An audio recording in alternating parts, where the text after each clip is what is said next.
एक बार एक साधु था। वह रोज घाट के किनारे बैठकर चिल्लाया करता था, जो चाहोगे वो पाओगे, जो चाहोगे वो पाओगे।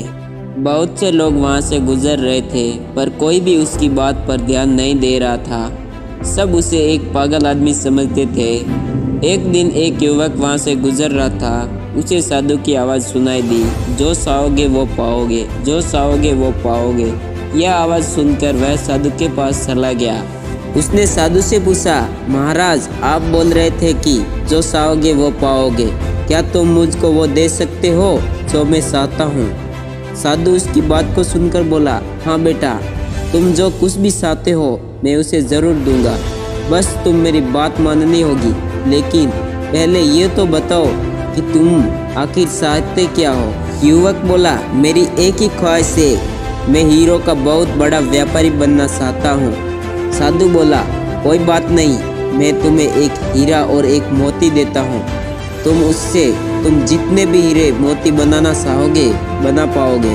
और ऐसा कहते हुए साधु ने अपना हाथ उस आदमी की हथेली पर रखते हुए कहा, पुत्र, मैं तुम्हें दुनिया का सबसे अनमोल हीरा दे रहा हूँ। लोग इसे समय कहते हैं। इसी तेजी से अपनी मुट्ठी में पकड़ लो और इसे कभी मत गंवाना। तुम इससे जितने चाहो उतने हीरे बना सकते हो। युवक अभी कुछ सोच ही रहा था कि साधु उसका दूसरी हथेली पकड़ते हुए बोला, पुत्र, इसे पकड़ो, यह दुनिया का सबसे कीमती मोती है। लोग इसे धैर्य कहते हैं। जब कभी समय देने के बावजूद परिणाम ना मिले तो इसे कीमती मोती को धारण कर लेना।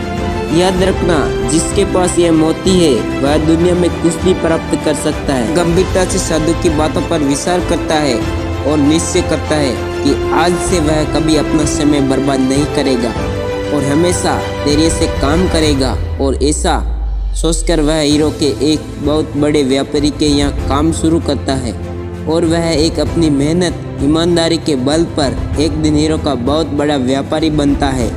दोस्तों, समय और धैर्य वह दो हीरे मोती हैं जिनके बल पर हम बड़े से बड़ा लक्ष्य प्राप्त कर सकते हैं। दोस्तों, समय को बर्बाद ना करें।